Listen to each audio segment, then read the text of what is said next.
The entire congregation of the children of Israel arrived at the desert of Zin in the first month, and the people settled in Kadesh. Miriam died there and was buried there.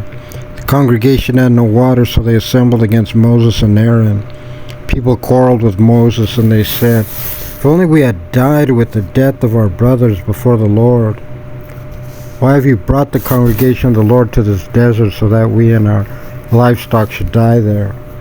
Why have you taken us out of Egypt to bring us to this evil place? It is not a place for seeds or for fig trees, grapevines, or pomegranate trees, and there is no water to drink." Moses and Aaron moved away from the assembly to the entrance of the tent of meeting, and they fell on their faces.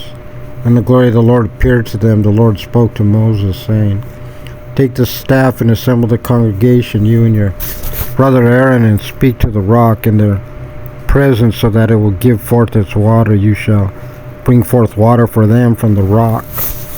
Give the congregation and their livestock to drink." Moses took the staff from before the Lord as he had commanded him. Moses and Aaron assembled the congregation in front of the rock, and he said to them, "Now listen, you rebels. Can we draw water for you from this rock?" Moses raised his hand and struck the rock with his staff twice, when an abundance of water gushed forth, and the congregation and their livestock drank. The Lord said to Moses and Aaron, "Since you did not have faith in me to sanctify me in the eyes of the children of Israel, therefore you shall not bring this assembly to the land which I have given them. These are the waters of dispute, me Meribah, where the children of Israel contended with the Lord, and he was sanctified through them." Moses sent messengers from Kadesh to the king of Edom. "So says your brother Israel, you know of all the hardship that has befallen us. Our fathers went down to Egypt, and we sojourned in Egypt for a long time. The Egyptians mistreated us and our forefathers. We cried out to the Lord, and he heard our voice. He sent an angel, and he took us out of Egypt. And now we are in Kadesh, a city at the edge of your border. Please let us pass through your land. We will not pass through fields or vineyards, nor will we drink well water. We will walk along the king's road, and we will turn neither to the right nor to the left until we have passed through your territory." Edom replied to him, "You shall not pass through me, lest I go out toward you with the sword."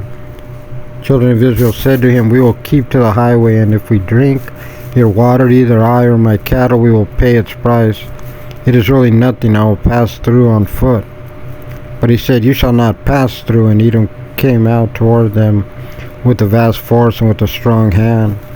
Edom refused to allow Israel to cross through his territory, so Israel turned away from him.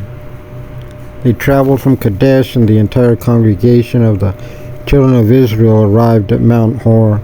Children said to Moses and Aaron at Mount Hor on the border of the land of Edom, saying, "Aaron shall be gathered to his people.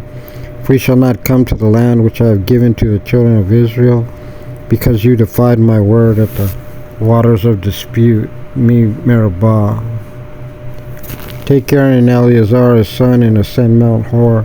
Strip Aaron of his garments, and dress Eleazar his son with them. Then Aaron shall be gathered in to his people and die there." Moses did as the Lord had commanded him, then ascended Mount Hor in the presence of the entire congregation. Moses then stripped Aaron of his garments and dressed Eleazar his son in them, and Aaron died there on the top of the mountain. Then Moses and Eleazar descended from the mountain. The whole congregation saw that Aaron had expired, and the entire house of Israel wept for Aaron for 30 days.